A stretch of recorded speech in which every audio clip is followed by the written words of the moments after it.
Dear BabuMthembu, kaze usangikhumbula. Imina isimilo sakho esabhunguka. Ngathola impilo engcono ekujuleni kwamanzi. Ngifuna nihlukaniswe ukufa nejele phuthuma. Ngiyakwazi ukhubazekile kawunazo izandla nesandla ekufeni kaNoziyalo nina kaNtombi kayise Mthembu. Nesithunzi sakho siyakukhumbula saphuma mhla udlwengula.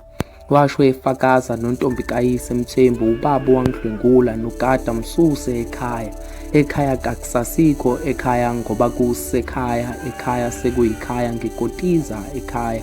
Ekhaya yimina umntwana wokuqala nokugqina, shuthi-ke unina kwamenela ukufa ubaba wangqina ngothando kwagqina sekuyimina unkosikazi uGqaki kaNoziyalo lapha ekhaya.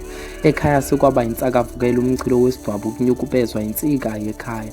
Sekukaningi sonini angazi kunini nininini ekhaya ubaba ungibize ngembali emchakazelayo. Ngiyisithele esinothile egameni lami uzovuna kuvuke ikhaya.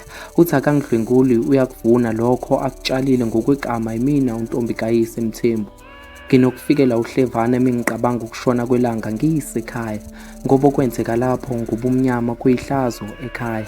Bathi ukuhlabelela kuyaduduza nami ke ngizohlabelela hleze imizwa yami ibuye ekuguleni ekhaya. Ku Slow the Poets.